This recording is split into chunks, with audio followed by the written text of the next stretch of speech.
So we are very excited to have here today with us the folks from Journey Forward. Journey Forward is located in Canton, Mass, and they are dedicated to improving the lives of those who have suffered a spinal cord injury by applying the latest research on the effects of exercise on spinal cord injury. Journey, they use an intense exercise program to provide recovery, increase overall health, and create independence. Research has shown that this application is beneficial to improving the lives of those with spinal cord injury. And they are located, as I said, in Canton. And I have to say, if anyone ever has a chance to go down there and see their facility, it really is something to see, and I would highly recommend that you get down there and take a look at it. The two speakers are Brett Fechter and Mike Rollins. Brett is Vice President of Operations at Journey Forward. He's been working with individuals with spinal cord injury since 2002. He has his bachelor's degree in kinesiology from San Diego State University and has experience working with athletes in the geriatric population, as well as other neurological disorders, including stroke, MS, and traumatic brain injury.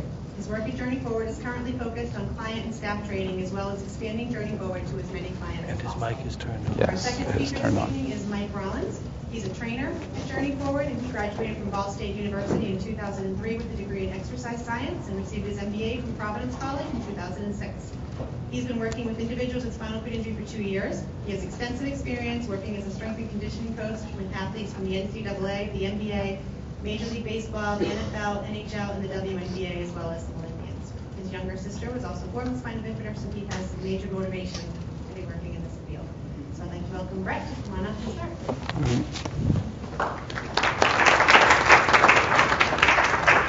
Thank you. First, I'd like to thank Claudine DeJoy and Dr. Williams and Boston Medical Center for having us. We've really liked this lecture series, and when we approached Claudine and said we'd like to present, and she said, yes, we'll do it. So we're excited to be here. So today we want to talk about exercise and how it relates to spinal cord injury specifically. A lot of the stuff will relate to other neurological disorders as well. So we've kind of broke this into 3 different sections. So I want to go just a little bit into the science of what the theory is of different exercises and what effects they have on the body, both on a neurological perspective and other health benefits. And then what benefit we can get out of the different exercises. And we'll get into how we at Journey Forward apply these different theories. Basically taking how would an able-bodied person do certain activities and what benefits they get. How can we modify some of those things so that they could work with somebody with a spinal cord injury? And then along with that, like what safety concerns are there? What things do we need to take into account so that nobody's going to get hurt and that we can move forward? Then I'm going to turn it over to Mike, and Mike's going to take over and do a little exercise and strengthening drill with you, give you some ideas of some breathing techniques, some different exercises that you can do at home. You'll see there's some TheraBand that you've got in your bag, and we've got some that are tied off that if you need some of those, we can put those at the end. Some exercises that you could do with little to no assistance. So first off, we have what is the science behind it? So what are the neurological adaptations that exercise provides? So and when I say exercise, I really mean a couple things. With one, utilizing the extremities that you have function in, but more importantly as well as what happens when we start working with the paralyzed portions, and whether it be in the legs, the core, wherever, and what neurological adaptations can happen from that and what benefits are there. And again, the other health benefits. We all know there's a lot of different secondary complications with spinal cord injury, with pressure sores, urinary tract infections, like a lot of different things. What health benefits come from exercise? So first off, just a quick definitions of what exercise has been shown to do is increase neurotrophins. So specific neurotrophins, but what neurotrophins are their protein, their enzymes that help to let nerve cells grow, differentiate, and then also existing ones to survive. So these growth factors, there's brain-derived neurotrophin factors, there's glial-derived neurotrophic factors. There's quite a few different ones, and some of them are specifically triggered through exercise, or that they increase their work during exercise, and that because of exercise, they increase and promote more cell growth and maintaining of the nervous system, or increasing the nervous system activity. So that's one aspect of what neurological benefits can happen from exercising, and this is research that's been done on actually exercising the paralyzed areas of the body. So whether it be doing gait training or different movements with the affected areas. One other aspect is, so you may know what oligodendrites are. Basically, your nerve cells in your central nervous system have a coating, a sheath is what it's called. It's basically similar to like a wire and the rubber coating that surrounds a wire. That rubber coating is called myelin. So in your central nervous system, the entire thing is covered with myelin. So on some spinal cord injuries, the nerve cell could actually be intact, but there's no myelin, so it can't communicate. So the cells that make myelin are called oligodendrites, and exercise has been shown to also promote an increase in oligodendrite production. So just by exercising, there's more cells there to help myelinate. There's a lot of more research that needs to be done, but that promotes more myelin. So some research that's been specifically done with what types of activities can help make these neurological adaptations. First are developmental movement patterns. So what developmental movement patterns are based off of how a child starts from when they're born all the way to when they're up walking. So they kind of learn how to roll back and forth, they learn how to roll on their stomach, they learn how to get up, pull themselves up on things, they learn how to get on their hands and knees, and then to kneel, and then to crawl, and then to take steps. So with actually working with people and putting them through some of these developmental movements based off of what level they're at and what things they can do, that those actually will strengthen different areas so that they can progress in some of those other and work with some of those more difficult development movement patterns. Also, passive gait training. Some of these I've got some video as well later on, so I'll go a little bit deeper into what some of these more specifically are. So passive gait training is having somebody harness where the machine actually does all the work, and if they wanted to, they could kind of tune out, but what that does is it actually has benefit, especially if somebody stays really focused on what they're doing, but because the body's getting the stimulus from that gait pattern, that's actually beneficial to the body. Now, to take that to another level is what's called body weight supported treadmill ambulation. So that's one thing that they're actually doing here at Boston Medical Center through the Christopher E. Foundation.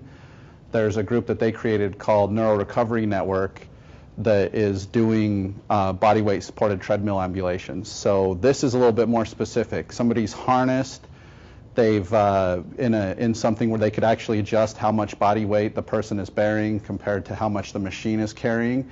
And then staff actually helps to move their legs, but you're adjusting on how much the patient is actually doing.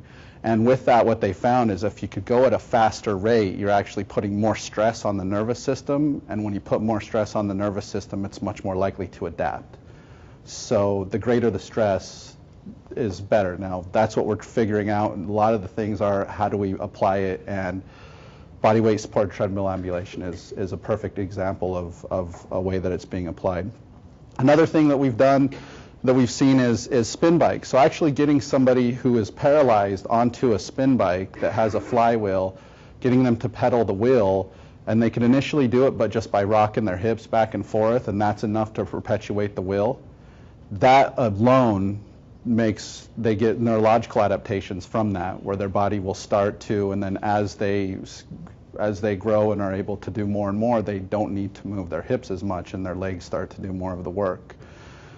And then the last aspect is functional electrical stimulation, or also FES. Some of you may be familiar with that. There's like FES bike. I think at Spalding they're doing some things on FES rowing. but basically it's set up where electrodes are placed on different muscle groups in the legs or the arms, and it fires in a sequence that creates to pedal the bike. So it'll fire the quads oppositely in the hamstrings, and the person can actually pedal the bike. So a lot of the research that's been done here really helps because it really helps to maintain muscle mass and then also increase circulation. Now, further neurological adaptations than that I think they still need to do some more research on it, but it has a lot of health aspects as well that I'll get into on the next slide. But so FES can really help on maintaining muscle mass, because a lot of times when somebody gets to the point where they've experienced a lot of atrophy, that opens them up a lot more to pressure sores and other secondary problems that are associated with spinal cord injury. So, as we were just discussing with FES, increases in circulation, muscle hypertrophy or muscle size, and then also what exercise has been shown is that it can actually have a positive effect on bowel and bladder function. So as somebody's increases more function and they gain more function, some of the other things tend to improve as well, like bowel and bladder. Weight bearing also has a very positive effect, especially on bone density. So another key secondary complication from spinal cord injury is bone density. So even the most sedentary person is on their feet for at least maybe an hour or two a day. So somebody with a spinal cord injury is probably not on their feet at all, so they're not getting those ground force reactions that really assist in somebody maintaining their bone density. So weight bearing in any type of position is great for maintaining bone density. And one also it's kind of exercise will also cause increases in strength, which I think is kind of understood, but exercising those specific paralyzed areas will increase strength. And then one other more psychological aspect of it as well is that exercise has a positive influence on quality of life and well-being. So especially when somebody can do different activities, they can see improvement, whether it's at the gym or in their chair, or even what we do is when we get people out of their chair doing different things, whether here, getting in, they're taking steps, they're doing different activities, really has a very great effect on somebody's well-being. The next, so to just kind of summarize the science portion of it, the exercise has been shown to promote reactivation and reorganization in the central nervous system, and also strengthen neural circuitry, so that what's already there gets strengthened, and then also helps to promote further growth. Also, there's many other health benefits that help to decrease secondary complications. So the next portion, what I'll get into, is how can we apply these?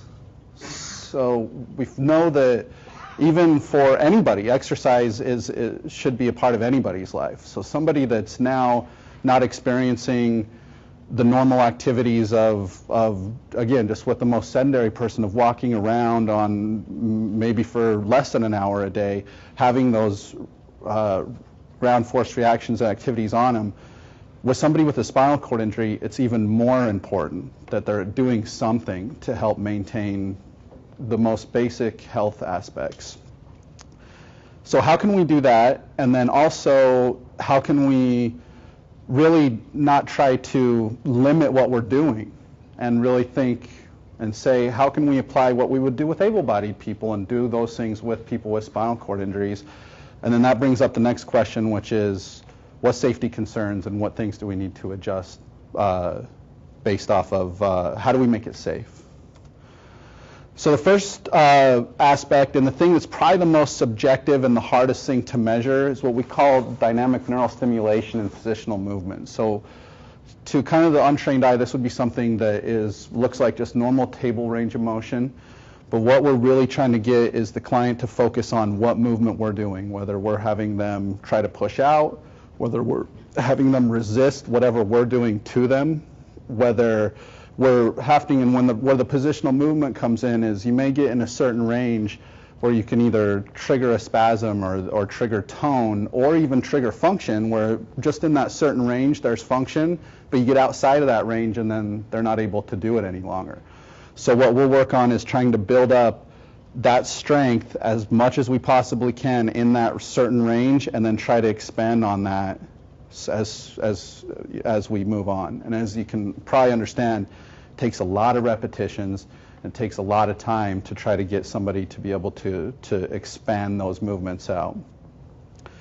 So the next step is, how do we incorporate some of these developmental movements? So some of the most basic things are actually yoga positions. So with the developmental movement patterns, again, with the activities that a child learns, so how can we do these? If we can get people in positions to get them to start to roll over, to get them to start getting in hands and knees positions, to get them to start coordinating how they would use their upper body, how they would use their upper body in coordination with their lower body, and also incorporating the core. So a lot of positions, as you can see here, working on crawling, working on how to maintain that balance in the hips and how that's going to relate. And then also we're bearing weight in different portions of the body through the hip girdle that we're normally not weight bearing, when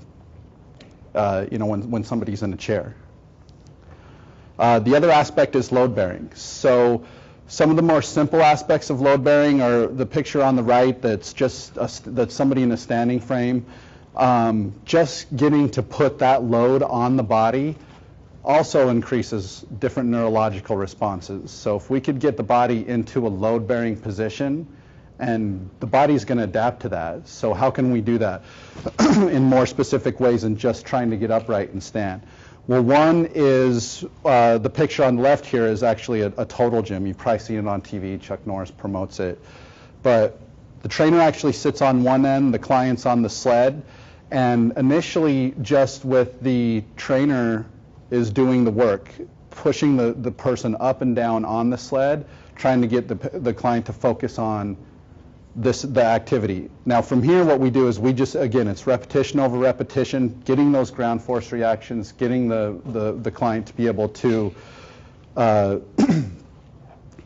gain recovery and they'll get different sensations from just this constant load bearing.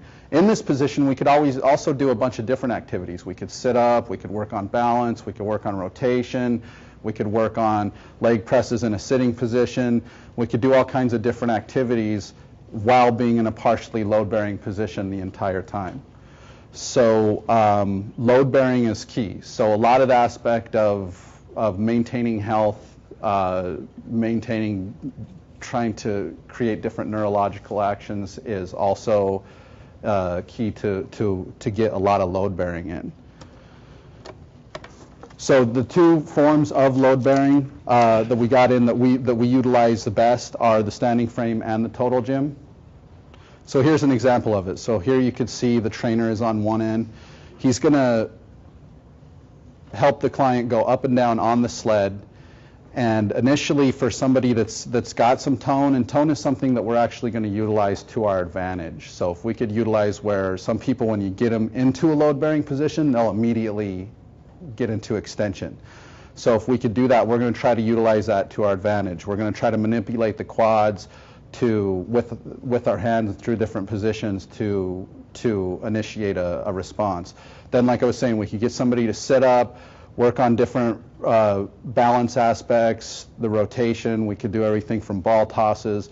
The key is we could do a lot of different activities from this position while maintaining a load-bearing state the entire time. So the next is something that's kind of new over the last few years at least, or I guess the last 4 or 5 years of what's been around. So vibration training is, this is called a power plate. It actually vibrates in 3 different planes, front to back, side to side, and up and down. Initially what it was utilized for is when astronauts would return from space or being in space for long periods of time, they would have bone density issues. They've been in a non-weight bearing environment for a long period of time. So they needed to develop a way, well, how can we stimulate their body to help increase the load that's on their body is going to help increase their bone density. So this is how this started. And then it kind of went into personal training, and athletes and different professional teams started to get them, and when basically you get somebody on this machine, and have them do something, the vibration is going to cause their stabilizer muscles to come in, and whatever activity they're going to do is going to be a little bit more difficult while they're on here because it's putting a greater demand on the body. So now when we started to look at this and apply, how can we utilize this with our clientele, we thought if we could put a greater stress on the body, then we can get those same reactions that an athlete can get. So in the video here, you'll see the trainer is sitting on the machine, locking the knees, and what we're trying to do is get her to get in a standing position. You can see it's kind of difficult to get in the position, but once she's there with the trainer's assistance, she can maintain the position, and this machine is vibrating. So she's getting this vibration that's going on when your knees are locked out. It kind of goes all the way up to your head. You can only kind of do it for so long before your nose starts to itch. But then we could also do squats. We could do different types of things. We could work on rotation. We could work on different activities, all with gaining an increase in this different type of load that's being experienced on the body. So the other is FES. Some of you may have seen this actual bike. This one, it's kind of gone through different processes. We like this one because it's much smaller, and somebody can just pull right up to it, get attached. So for you, those of you that are not familiar with FES, again, it's electrodes that are placed on the different leg muscle portions of the muscle that you want to stimulate. So for instance, the main ones are the quads, the hamstrings, and the glutes. So actually take an electrode, place it on the upper part and the lower part of each muscle. You connect that to the bike, and the bike will fire in a pattern to get those muscles to fire in a pattern to pedal the bike. So in this video, so what's going on is, as you can see, as the camera comes around, you'll see the electrodes on his legs, but you can see they're firing in a pattern that is assisting him to do that. So that's really helping to, now his muscles are actually flexing. So he's not doing it, the machine is, so that's helping to gain or maintain muscle mass, and as well as to increase circulation. And the muscle mass key is very key, because one of the biggest problems with secondary complications with someone with spinal cord injury is skin breakdown. So the bigger the muscle is, and the more padding that's there, the less likely there is that there's going to be skin breakdown. Another is that we talked about initially was passive gait training. So what we have here is a modified elliptical where somebody's in a harness.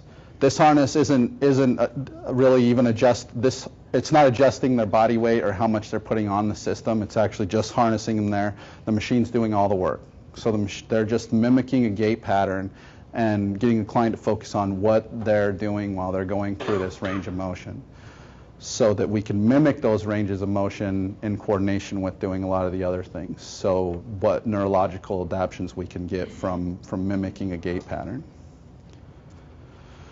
The other is active gait training. So again, going back to the body weight supported treadmill ambulation that they're doing here at Boston Medical Center, and getting people upright, getting them taking steps with assistance, and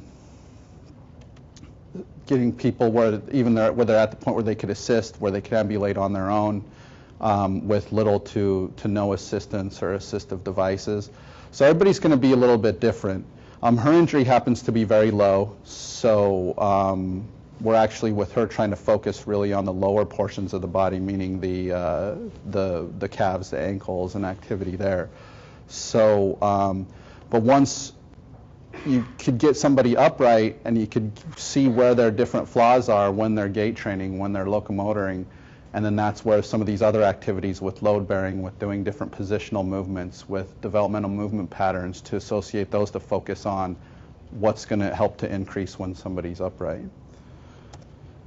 And then the other thing is safety. So as you can see, when somebody is up gait training, when they're taking steps, when they're on the total gym, when they're in their other positions, safety is key. So regardless of, if somebody's doing something and they're trying to get out of their range a little bit, regardless of what you're doing, safety is a very specific aspect. So some of the things that we require for our program is that people have a bone density assessment. So we know that their bone density is at a level that we're not worried about having a fracture.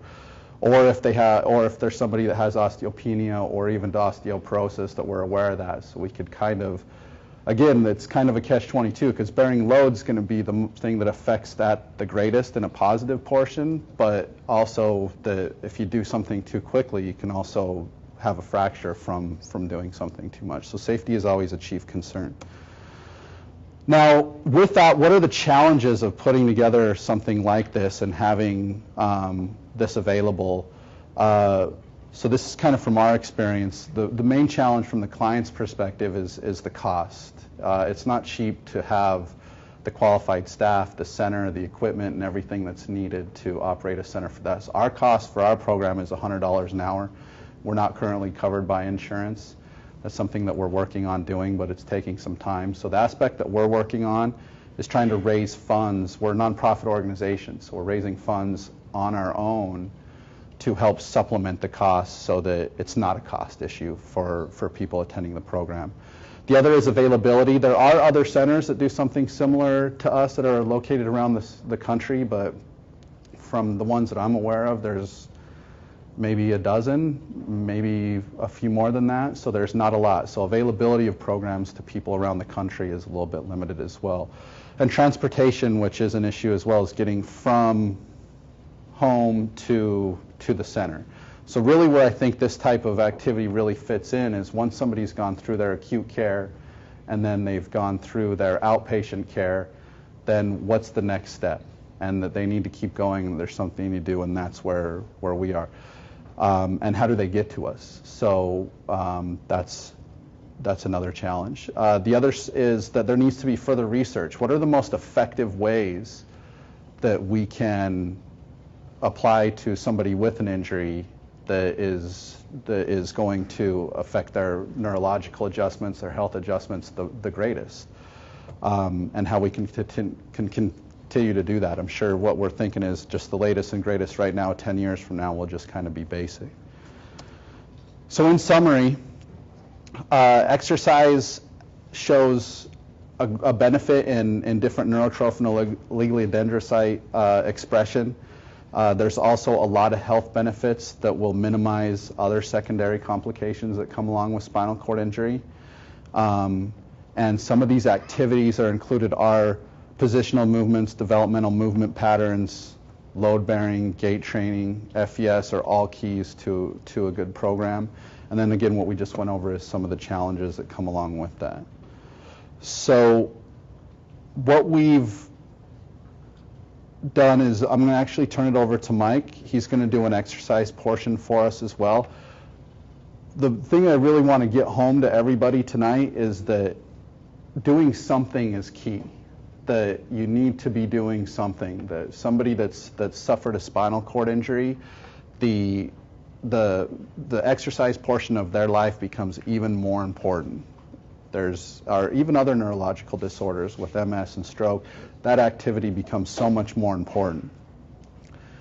So whether it's doing things, exercises, movements, breathing, things that you're doing on your own, in your chair by yourself, is great. It's something that you absolutely need to do, and we want to give you some things that you could do with little to no assistance, and that some people may need some assistance and some help to get in different ranges of motion, and that's an absolute perfect start to get to go on to something. Now, my job is to try to make this so this is more accessible to everybody. So keep tabs on us, and we'll continue to do that. So I'm going to turn it over to Mike. Alrighty, so what I'm going to talk about pretty much is the benefits of exercise and strength training. Whether I'm talking to an average Joe, an elite athlete, or an individual with a spinal cord injury, I'm going to say the same thing. A regular strengthening program has many advantages. It's many benefits. It's going to help you with weight control. Number one, it's because you're going to build more muscle, and it's a proven fact that muscle burns more calories than fat. It also is going to improve with your ability to perform activities of daily living. It's going to help prevent osteoporosis. It's going to increase the level of good cholesterol in the body, which is your HDL, and it's going to lower your blood pressure. Proper strengthening exercises are going to also help wheelchair users with the shoulder problems and also decrease the curvature in your spine. Now you may ask me, Mike, where do I start? What do I do? Well, key muscle groups can be strengthened by doing multiple muscle movements, using proper breathing techniques, and by using dumbbells, weight cuffs, TheraBands, and certain machines. Now in this part of the presentation, we're going to focus more on the upper body and the core. Also, these exercises can be done in or out of your chair. They can be done by yourself or with assistance if you're strong enough. So what we've done is we've broken down the presentation and the exercise training into phases. Excuse me. To keep things simple and help you progress safely. Phase 1 is breathing exercises. Those are really important. Phase 2 is going to be shoulder and range of motion. Phase 3 is assisted, core and arms. Phase 4, we're going to go into resistance training. Now remember, don't limit yourself to a certain phase. With any exercise program, it's good that you start slow, build endurance, and progress at a steady pace. And that's how you make positive strength gains. Now in phase 1, we talk about breathing.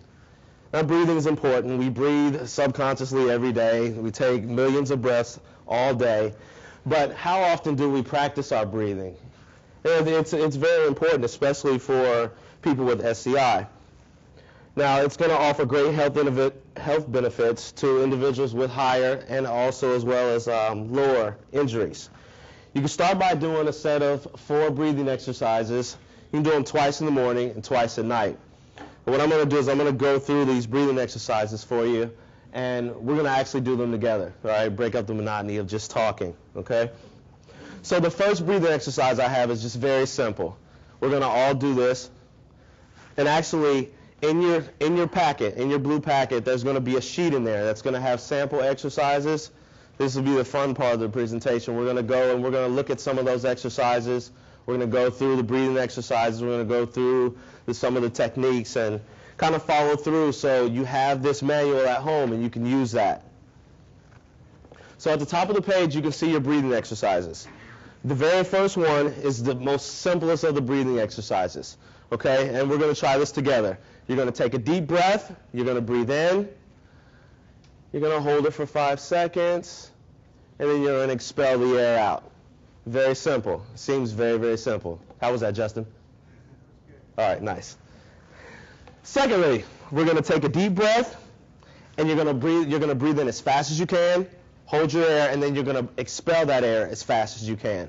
So it's going to go, and you're going to breathe out as fast as you can. Everybody give that a try. Ready? Breathe in. Breathe out.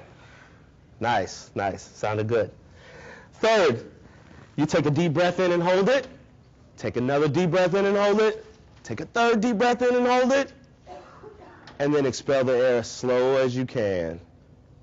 And we're just working on lung capacity, lung expansion. Here we go. Take a deep breath. Another. Another. And expel nice and slow. God, I feel like a conductor. That was great. That was great. Fourth off, you're going to take a deep breath, and you're going to hold that.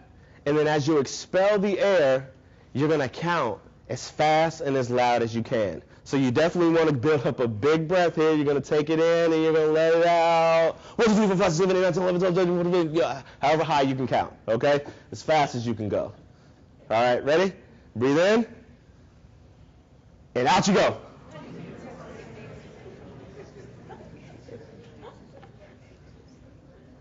People still counting. Anybody make it to 30? Nice, Karen. I like it. I like it. Those are breathing exercises. And what that's going to do is that's going to increase your lung capacity and your lung expansion, and it's going to make it easier to take deep breaths. It's going to also decrease your risk for respiratory complications such as pneumonia. So this is great, and this is a good warm-up to do, especially right before you're about to exercise. Now I go to phase 2, and we're going to talk about the neck and shoulders, and then we're going to talk about range of motion a little bit. Range of motion is very important. During this phase, if needed, you should find someone to help you with certain range of motion exercises. When doing that, it helps to have your arms and legs above the heart, because basically what that's going to do is that's going to increase the heart rate and allow you to push blood flow away from the heart, against gravity, and then you're going to benefit more from that activity. And I'll show you some range of motion exercises a little bit later. We're going to get into that some more. And then we talk about neck and shoulder exercises. That's going to improve your strength and endurance in the shoulders, and that's a great starting place. It's a great place to build your base. You can start by doing 3 sets of 10 shoulder shrugs in the morning and in the night. So if you don't know, a shoulder shrug is as simple as just coming up, pinching your ear, trying to pinch your shoulders to your ears, and then bringing it back down. You can do that in your chair. You can do that out of your chair. You can do that laying down. I don't care where you are. You can do shrugs, okay? Just to start strengthening the shoulders, and I feel like that's a great building place to start. Then we move on to pretty much we call this the phase 1 and 2 workout. So I'm going to have my good buddy Tim Donovan. He's going to come up, and we're going to go through a couple things. We're going to go through range of motion a little bit and kind of hit through these exercises. So I have Tim slide over. I'm going to grab a couple tools here for Tim. But what's good about this right now is that everyone can hear me, right? Good.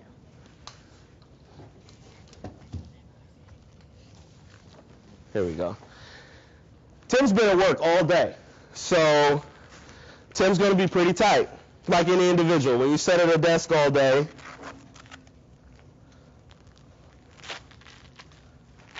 it's tough to just get up and go. So what we're going to do is we're going to start easy. We'll start with the easy exercises, build a base. But I think Tim's going to need a little range of motion to start out, okay? So in this phase of the workout, he's going to come in, whether it's at his house or he's at the gym, he's going to do his breathing exercises. Well, Tim's a smooth guy, so he doesn't want to sit in the middle of the gym in front of all the ladies and do breathing exercises and count out loud, in the middle of the gym. So he does those in the car, okay? So when he gets into the gym, he wants to do his shoulder shrugs. So Tim will drop his arms right down to the side of his chair, okay? And shoulder shrugs for Tim, they're going to be pretty easy. So if I'm at the gym with Tim, I'm going to get behind him, and I can provide some manual resistance for Tim, okay? So Tim's going to start shrugging for me. Good. Do it again. Nice. One more time. Good. Now, if I'm not at the gym with Tim, and he's by himself, I can add some resistance by adding wrist weights, okay? So we come in, he gets someone to help him with the weights.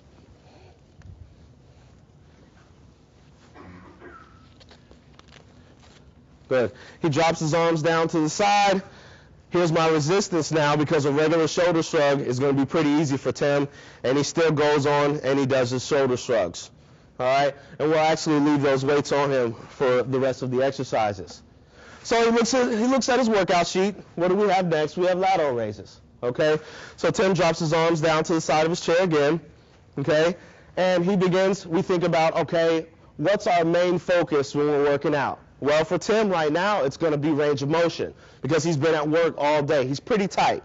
Okay, so I know the left arm's going to be good. He'll be able to lift that up to 90. But the right arm, it may be a little tight. So what I'm going to do as Tim's assistant is I'm going to let him start the motion, okay? I'm going to let him go as far as he can go. I'm going to see where his range is, and then I'll continue to assist him through the rest of the range of motion so he gets the most out of the exercise. So he's actually making that neurological connection, okay? So we begin to lift.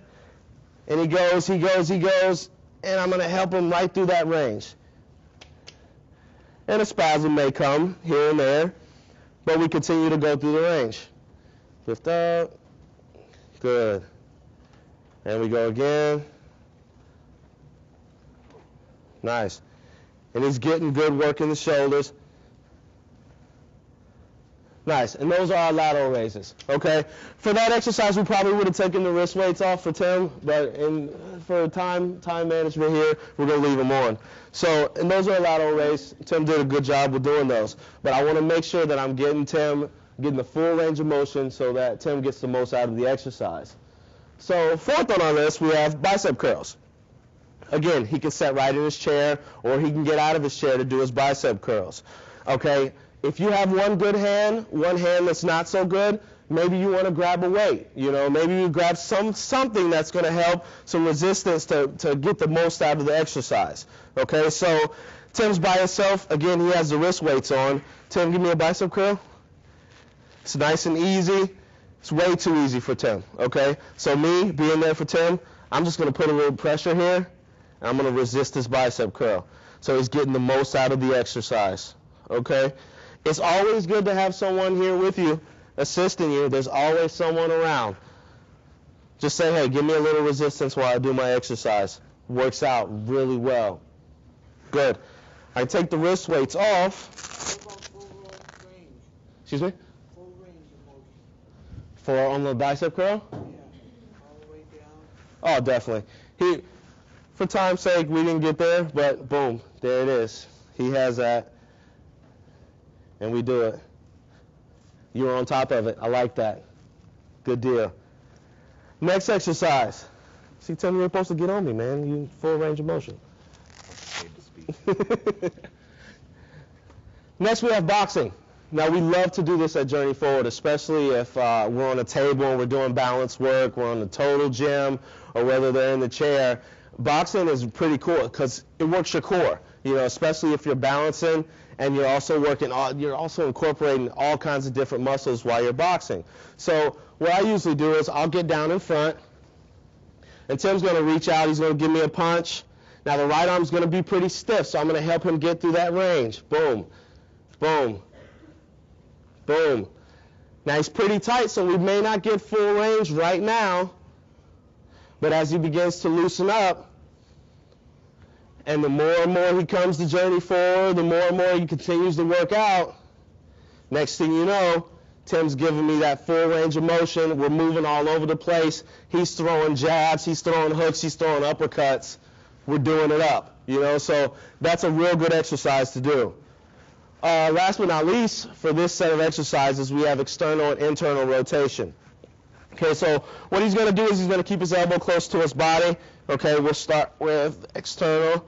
All he's going to do is come out, get a nice stretch there, hitting the rotator cuff. And I'm going to help him get that full range of motion through the exercise. Nice and easy. And all this stuff is so simple. You can do this at home, your living room, right outside in the parking lot, wherever you need to work out. And the internal, we're just doing the same. We're just doing the opposite direction. Okay, stay here, Tim. Our next phase is going to be the assisted core and arms phase. Okay, now for this group of exercises, you're going to definitely need someone with you. It can be done with assistance or without assistance, just depending on the individual. But I always believe in safety first. Okay, so what we're going to do here is a little bit of core work.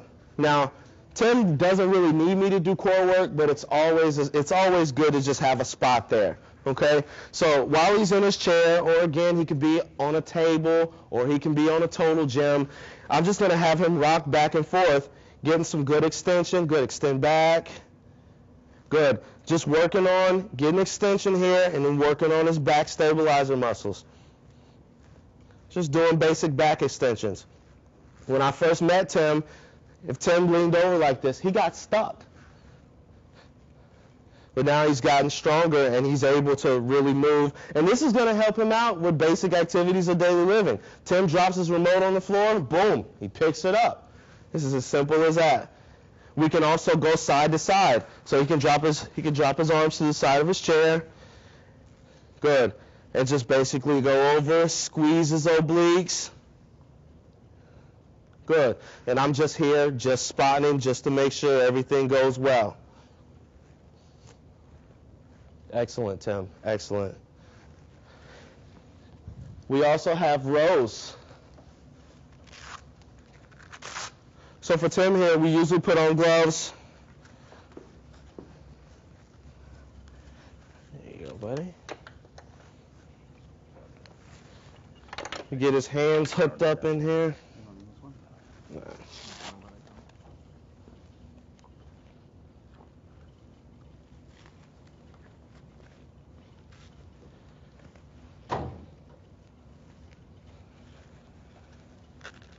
Good. So we have a good grip in there. Don't mind the pinky. And we'll just do a basic row. Now I can stand here and hold the band. I can wrap it around my waist. And Tim's just going to go through the motion.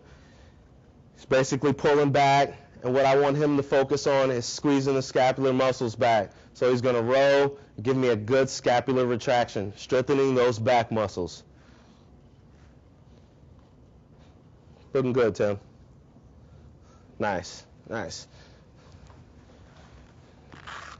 And as you can see, everybody's different. Tim only uses one glove. That's all he needs. And he uses his other hand to pretty much work on strengthening his fingers and his grip. I got it. Our next exercise is I actually use one of our TheraBands. Is a front raise. Now, I really don't know how well Tim can do this exercise. I've never done it with him, but we're going to try it today. Well, I take the TheraBand, and actually you all received the TheraBand tonight. So we took the TheraBand and we tied it up. We created a knot in there. And make sure if you need a knot in your TheraBand, we have them up here. We'll be more than happy to give you one with a knot. I'm going to put the band right above his elbows. So I'm locking his arms pretty much. I'm going to have him think about really locking those triceps. My prisoner here. Okay? And he's just going to do a front raise. Make sure everybody can see. All right, ready? Lift those arms. Good. And I'm going to help him through the range of motion. Good, ready? Keep those arms straight. Up, up, up, up, up, up, up. Good. Ready? Lift. Nice. Last one. Good, good. That's our front raise with the bands.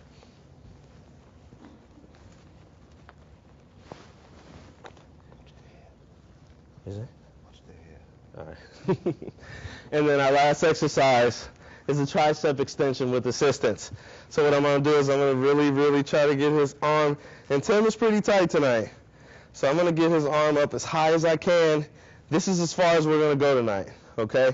So just depending on how tight you are, how much range you have in your arm, we're just going to get his elbow here, and we're going to allow him to extend the tricep. Good. Now he gives me good extension. So I'm just going to give him a little bit of resistance through here. There you go, Tim. Looking good. Now optimally, good job. Optimally, I'd love to have his arm way up here and extending all the way up. The more and more we break him down, Tim's really, really good about that. We break him down, then we can get a full range of motion going through the body. So it's very nice, very nice. And keyword, like my man said here, range of motion. Very, very important. Thank you so much, Tim. Everybody give Tim a hand. My next set of exercises are pretty much resistance exercises. Individuals with increased functions may find it better to exercise at the gym, use modified gloves if needed, and with those modified gloves, God, you can work out the shoulders, the biceps, triceps, and start using equipment. If you don't need the gloves, again, and you have some finger and thumb movement, use that. You know, really grab onto the equipment, use that to strengthen your fingers and your thumbs. It's very important. It's going to improve your strength. Okay? All these exercises, and again, all the exercises that I mentioned earlier can be done, and they might be easy to you, and if they are easy, add resistance to all of them. Because like I said, don't limit yourself to a phase. Go through all these exercises because they're all going to be beneficial to you in your strengthening program. Okay? Now I want to go through some of the sample exercises here. And we can use bands. We can use, like I said, bands, dumbbells, weights, all the equipment here. You can find all this equipment at your local stores. So number one, what am I going to do first? So I'm going to warm up. I'm going to do my breathing exercises. I have no shame, so I'll do breathing exercises right in the middle of the gym. Lisa saw me today. I was actually doing breathing exercises today at work. Okay, first off, I want to start with a TheraBand chest press. Okay, so we have bands that are tied with 2 loops, which are great. Okay, and what I love about tying the 2 loops is if I don't have finger function, I can wrap them around my wrist like such. Okay, and as you do that, boom, I'm good to go. Now I can use the bands as a chest press. Okay, so it's around my back, and I'm using that as a chest press. Now you want to make sure, if you use it as a chest press, that you take it under the armpits. That is key. There you go. And try to get as much extension as you can. Okay, and again, with those with finger and thumb strength, grip hold of the band. That's important because you want to continue working on your grip. Okay? You can also do TheraBand rows with scapular retractions. Find any household object. Find a weighted chair. Find a banister at home. Stairwells work great. You know, wrap them around the pole of the stairwell. You know, find some way or something to stretch the band out to use that, and you could do rows with a scapular retraction, okay? And Tim showed us before. Again, all I want you to do is pull and squeeze the shoulder blades back, okay? That's pretty simple. Third off, we have a weighted bicep curl, and Tim already showed us that. It's going to be easy to you. Add some resistance. We also have the weighted overhead tricep extension. Multiple ways to do that. Again, we did that with Tim. We use manual resistance with Tim. If you don't have manual resistance, use a cuff. If you need to use a band, use a band. You know, find a way. If you have finger strength, or even if you don't, or if you have someone assisting, put that around your wrist or grab it. Set here. Now I've made my tricep extension. Okay, I'm getting tension there. I'm working. Okay, back extensions. Back extensions are very, very important. Again, working on your back extensions. Tim went through some of those.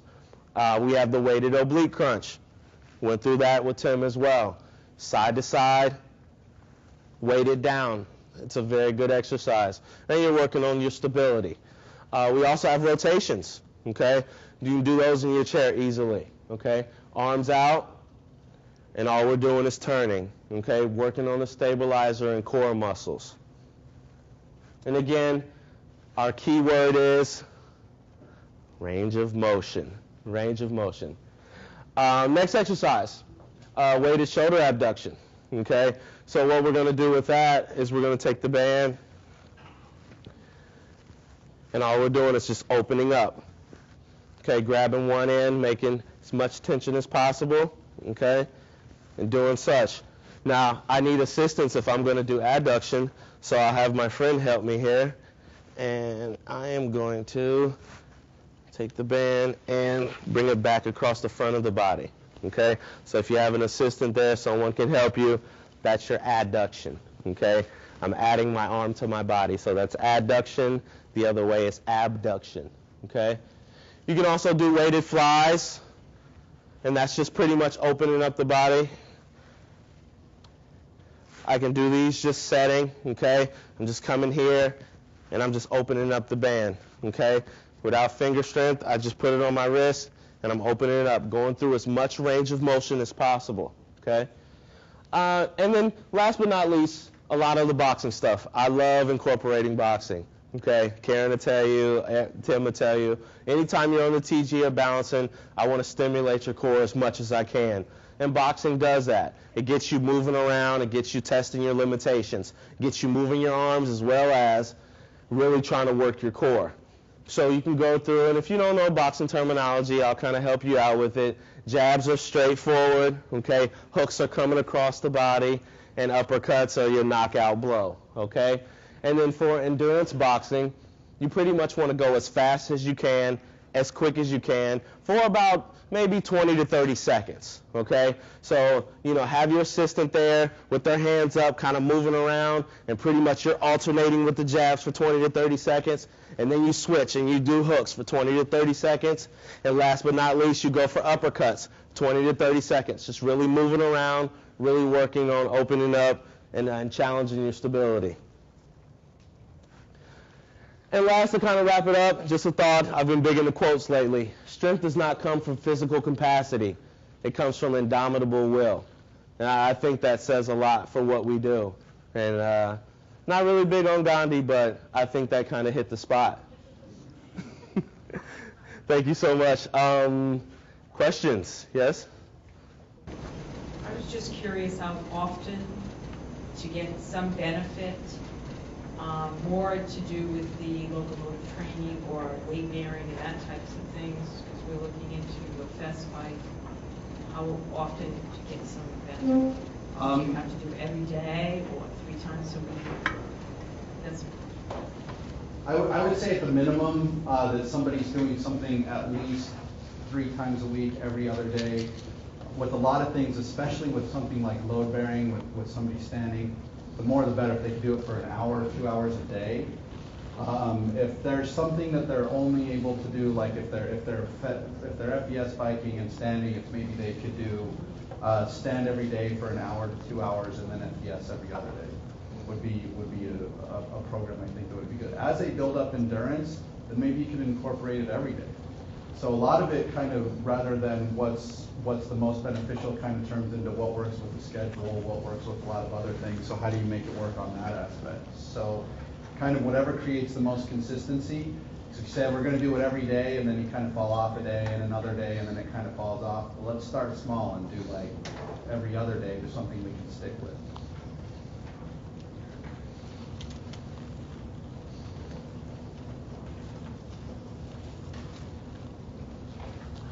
Does Journey Forward have, and have you thought about partnering with YMCAs or other places? Do you have locations in other places, or is Canton the first one? Canton's the first one. So actually our founder's not here tonight. Our founder's Dan Cummings from Hyde Park, who has the flu. So he went to a program similar to what we're doing in California, spent 4 years there. And when he came back, he said he wanted to start something similar here. So we're the first Journey Forward. There's other centers that are the closest one probably here is in New Jersey, that I'm aware of, that does more specific of what we do. However, in the Boston area, I think the other best facility that specializes in working with people with spinal cord injury is at Quincy Y. They have a great program there that they work on doing a lot of things, and that program is a lot more cost effective as well. One quick question. When I saw the little movie you had, the person on the total gym, do people complain of knee pain, or do you have any problems afterwards in terms of arthritic changes on your knees? Because there was a strong hyperextension when that was done. And that, at least as a physician, is concerning for us afterwards. Have you had any complaints or any problems afterwards with that particular exercise? Well, with some, it depends on, for that specific person, their normal gait before they were injured, he had hyperextension to begin with. Okay. It's something we want to limit. We do have some people where it is an issue where we'll actually put a pad behind there that kind of slides with the total gym, so that we can limit the hyperextension. Knee pain, I haven't seen more of the knee pain kind of comes in with getting into positions on the ground, like the hands and knees and those kind of positions where people are actually on their knees. And also going through the motion, we prevent the hyperextension as we go through the motion. So our hands are there, so as they do lock out their knees, we never let them go all the way into hyperextension. Now in your boxing, when you do it rapidly, you do all 3 moves at the same time? You can mix it up if you like, but It all depends on your workout, so as that's set up, start with each motion and get each motion down before you progress to multiple motions. So if you've been doing it a while and it's getting easy, or you just want to break up the monotony, you can do that and mix all three in together. But if I was just starting a program, I would take one step at a time. I would start with each movement, do that for the 20 to 30 seconds, and then mix up the movements. Then that'd be good for you. Definitely. You said the cost is $100, but if somebody wants to come like 2 days a week or 2 days a week, they have to pay the same day or they have to pay bi-monthly? The fees? Or there is a plan, How we're right now the fees are paid per month. So somebody would pay, so if they pay like for this month, they would pay at the beginning of the month for whatever sessions, and whatever sessions are missed, or if we change, we'll just make it up on the next.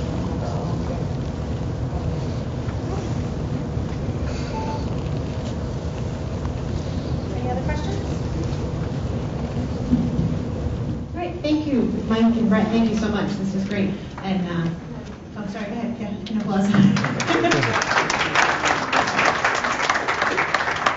And I think, as they said, if anyone does need a tied TheraBand, you have it up here. They can just come up and see you, right? We've got some that are tied just one end, some that are tied with both ends. If you want, you can come up and get one of those. And then also with some of the other equipment, the bigger TheraBands, those arm weights, those you can get at local places, or you can get them at places like Perform Better that are online. The gloves. They actually work very well for people to give them that need better help with grip. So for some of the higher level injuries that need some help with grip, the gloves work great. Those are a little bit harder to find. It's Wisdom King's website. If you want some more information, our email is in your packet. If you have any questions, email. If you just want to know, I can just forward you the website to some of the best places, or at least where we pick up some of those things. So. Thank you. You all fill out your surveys, and you can either leave them on the table or hand them to one of the volunteers on the way out. And again, thank you all for coming. Good job.